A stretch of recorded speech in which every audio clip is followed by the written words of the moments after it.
écrire l'histoire de l'Afrique par des Africains, c'est en paraphrasant Patrice Emery Lumumba qui voulait que l'histoire du Congo soit écrite par des Congolais ici au Congo. Et nous essayons de visiter l'écriture d'une belle page panafricaniste. Mesdames et messieurs, bonsoir et bienvenue à cette émission spéciale enregistrée depuis Kempinski Hotel, où nous allons retrouver quelqu'un qui est venu pour booster le développement en République démocratique du Congo. Il s'agit de M. Abraham Kutsiangba, qui est le CEO, donc le président du groupe Pongo Énergie. Il vient du Burkina Faso. Et ce qu'il vient faire au Congo, il nous le dira. Monsieur le CEO, bonsoir et bienvenue à cette émission. Merci. Mbote. Mbote Nayo Lokola. Merci. Alors, très heureux de vous recevoir. Merci. Vous êtes à la tête d'une structure qui s'appelle Pongo Énergie. Si vous pouvez nous brosser les tableaux de Pongo Énergie un peu de loin. D'accord. D'abord, Pongo Énergie est une filiale du groupe Pongo Investment, qui est une structure spécialisée dans la levée des fonds et dans la réalisation des projets en partenariat public-privé. C'est sous cette expertise qu'on a créé cette filiale, parce que l'Afrique a un grand besoin en énergie. Donc, on a créé Pongo Énergie pour la réalisation des projets énergétiques. Une filiale des trois Burkinabés. De trois Burkinabés. On a des bureaux aussi à Istanbul. Et vous vous occupez de la spécialité des Pongo Investment avec sa filiale Pongo Énergie? Oui. Je suis le CEO des deux entités. Oui. Et vous vous occupez de quoi? Vous êtes dans quel secteur? Vous œuvrez dans quel secteur? Pongo Énergie, comme vous l'attendez déjà, le nom vous guide. C'est dans le domaine de l'énergie. Nous allons aller dans l'énergie renouvelable, plus précisément le solaire.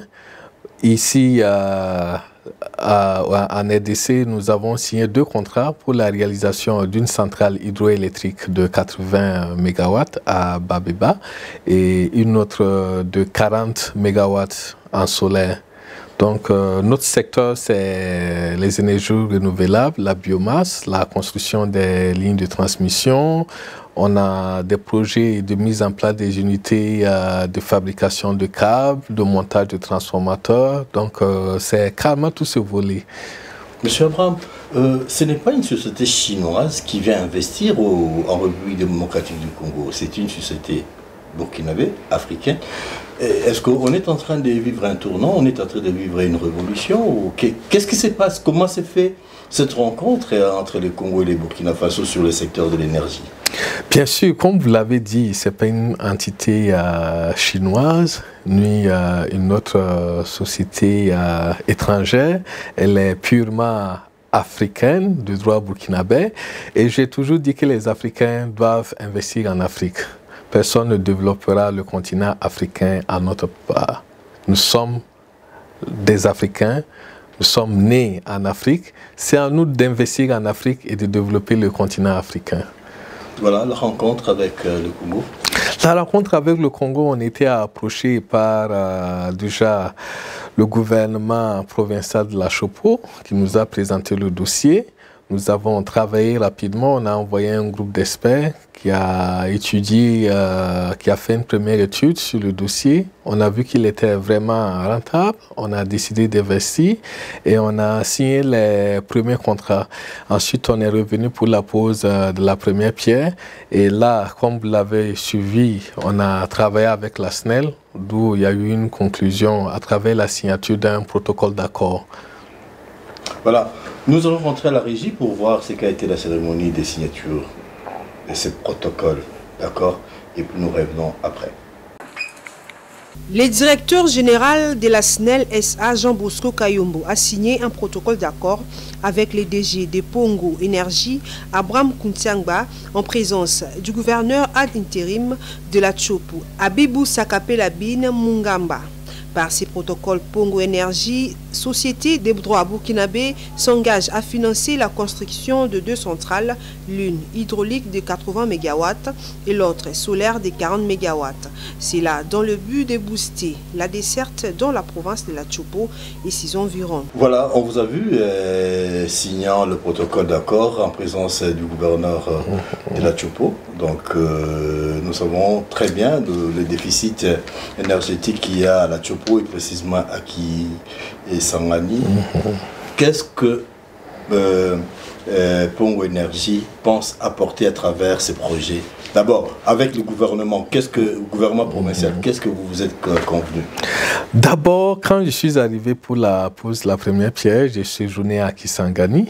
J'ai vu qu'il y avait trop de délestage. Donc, on a décidé de faire une phase pilote rapide du projet. Le projet solaire, il s'ajoute de 40 MW. On a décidé de développer rapidement en urgence une mini-centrale de 10 MW et d'injecter rapidement dans le circuit de la SNEL. Ça, c'est l'urgence, c'est une grande urgence. Et j'ai pris cet engagement et on va le faire dans un maximum de 5 à 6 mois. 5 à 6 mois. 5 à 6 mois. La coopération entre le Pongo Énergie et le gouvernement provincial de la Tchopo a été comment? Elle a été transparente. On a eu un grand appui du gouvernement local, à sa tête avec son Excellence, Monsieur le gouverneur Abibou Sakapela, qui s'est investi personnellement dans ce projet, qui nous a même accompagnés à Kinshasa, qui a été témoin de la signature de notre protocole d'accord avec la SNEL, qui nous dit qu'il nous attend rapidement pour la réalisation des travaux. Donc on a eu vraiment un bon appui. Vous avez vu, il y avait une forte délégation de la province de la Tchopo qui était là. Donc c'est un projet qui est très suivi par la province. Nous rentrons, M. Abraham Kuntsakba, à la régie pour vous donner le point de vue du gouverneur de la Tchopo. C'est vraiment un grand motif de satisfaction pour moi. Et ce qui pourra rassurer à coup sûr la population congolaise, celle de la ville de Kisangani, qui souffre énormément de cette déficit de l'électricité. Donc je pense que si les choses évoluent comme il se doit, selon le chronogramme, il y a de quoi espérer. C'est pour cette raison que je rassure toute la population de la province à s'approprier cette initiative, à garantir la sécurité à l'entreprise Pongo Énergie et donc ce qui pourra nous amener à un lendemain meilleur pour notre population. Vous construisez une centrale thermique et une centrale hydro? Une centrale solaire photovoltaïque. Oui, autant pour moi. Oui. C'est normal. C'est normal. Donc nous avons sous la main un contrat pour réaliser une centrale hydroélectrique de 80 MW. 80 MW. Voilà, et sera érigée sur la rivière de la Tchopo, à Babeba, et une autre centrale solaire photovoltaïque qui sera érigée au niveau de Mapiopio. On aurait appris qu'il y aurait une centrale qui sera créée en urgence pour permettre de booster un peu, de répondre aux besoins les plus urgents. Tout à fait. Il s'agit de la centrale solaire, elle est de 40 MW. Au lieu de construire 40 MW, il faut qu'on soit stratégique. On fait rapidement 10 MW, on injecte et on construit le reste. Sur les 17, sur les 30. Sur les 30. Existants. Voilà. Non, sur les 17 qui existent réellement, effectivement, à Kisangani, oui. Vous ajoutez les 10, le temps de terminer les 30 autres. Tout à fait. Et avec la SNEL, quel sera l'apport de la SNEL dans ce point? Comme vous avez déjà suivi l'interview du DG de la SNEL est une grande structure et elle nous appuie à travers le réseau de distribution parce que nous, on n'a pas les moyens pour construire un réseau de distribution dans toute la province de de la Chopo. Donc, on s'appuie déjà des infrastructures qui existent de la SNEL pour la distribution. Et la SNEL aussi va commercialiser l'énergie qui sera produite par Pongo Énergie. La SNEL a été ouverte, disposée à vous accompagner, à faire en sorte que cet investissement soit gagnant-gagnant, investissement qui devient projet, qui va devenir une réalité pour le bien de la communauté. Oui, vous avez vu le premier responsable de la SNEL qui dit qu'ils ont besoin des opérateurs privés comme Pongo Énergie qui va les aider dans la production parce qu'eux aussi ils en produisent. Mais il y a un grand déficit. Dans le cadre des PPP, ici, il y a des opérateurs qui peuvent produire l'électricité et appuyer la SNEL. Vous avez suivi le premier responsable. Nous sommes là, il nous accompagne. Il y aura un comité mixte Pongo-SNEL qui va travailler sur les différents projets pour le bien-être de la population de la Chopo. Est-ce que, qu'est-ce qui vous a motivé l'intérêt des Pongo pour la Chopo? C'était surtout quoi les arguments? Bon, je ne voudrais pas vous forcer à rentrer encore une fois dans les secrets des dieux, mais il y a quand même quelque chose qui vous a séduit par rapport à cette province, parce que c'est pas la Caritas, c'est pas l'armée du salut, donc il faut un retour sur l'investissement. Vous pensez rentrer dans votre voie comment? Bien sûr, vous savez que nous produisons de l'électricité, qui est une denrée rare dans la province de la Chopo. Et l'énergie sera distribuée dans le réseau de la SNEL. Les consommateurs vont en consommer et en retour, il y a les factures d'électricité qui seront payées. C'est un projet très intéressant parce qu'aujourd'hui, investir dans le solaire, c'est très bien parce que, un, ça ne pollue pas, c'est mieux que les centrales thermiques. Et de deux, on a une énergie gratuite que le bon Dieu nous a donnée, le soleil. Et comme je l'ai déjà dit précédemment, on va injecter l'énergie qui sera produite dans le circuit de la SNEL. Donc, il y a les consommateurs finaux qui vont en consommer, puisqu'ils n'en ont rien même pour consommer. Il y a des délestages. Et c'est l'offre et la demande. La demande, elle est forte. Donc, très forte. Très forte. On sait quelque chose. Alors, nous tendons vers la fin de notre entretien, M. Abraham Kountiagba. À Kisangani et dans toute la Chopo, on attend les courants électriques. Et vous arrivez comme l'homme solution, porteur d'espoir, en espérant que cet espoir ne sera pas déçu. Si vous avez un mot à adresser à la population, aux industriels, à tous ceux qui vivent à la Chopo et dans les environs, parce que ça pourra aussi avoir des effets tout à fait sur les autres provinces environnantes. Tout à fait. Tout à fait. Je suis déjà chez moi. Quand je suis arrivé à la province de la Chopo, je leur ai dit, ici c'est chez moi.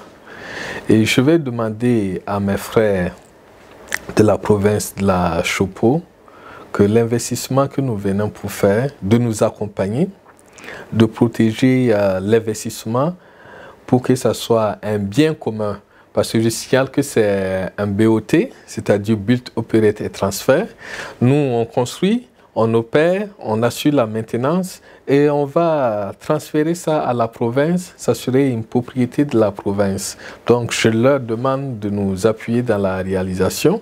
Et aussi, on a une promesse de la réalisation d'un projet humanitaire. Nous construirons un dispensaire et une école. Et pourquoi pas, à la longue, essayer de mettre un mini-centre pour former les jeunes de la province dans la maintenance d'une centrale solaire. Ça va donner de l'emploi. Parce que c'est une infrastructure, il faut que les jeunes de la province aient quelque chose à faire.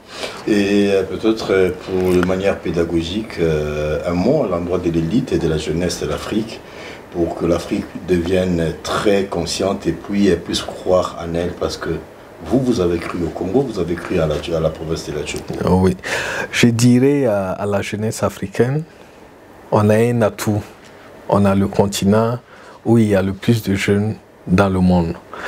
Notre deuxième atout, on a le continent où on a le plus de ressources minières. Et on a un grand atout, on a le soleil. Le soleil, c'est la vie. Je dirais à mes jeunes frères, battons-nous pour l'Afrique. Battons-nous pour l'Afrique. Seuls les Africains développeront le continent africain. Personne ne le fera à notre place. Merci, c'est sur mot d'espoir que nous mettons un terme à cet entretien qui est, comme vous le savez, réalisé à marge de la signature du protocole d'accord entre Pongo Énergie et la Société nationale d'électricité du Congo devant le gouverneur de la province de Chopo pour un projet très rentable et puis qui va vraiment répondre aux besoins de la population à Kisangani et dans toute la province de Chopo. Un exemple de la coopération décentralisée, du courage d'une province, de l'initiative, mais aussi de coopération panafricaine. Il est temps que l'Afrique puisse sauver l'Afrique puisse accompagner l'Afrique. Merci à vous d'avoir été des nôtres. Merci. Merci également à ceux qui ont suivi cette émission. Merci. Qui sera diffusée sur plusieurs plateformes et ici dans les chaînes de télévision de Kinshasa. Portez-vous bien et à la prochaine. Ciao.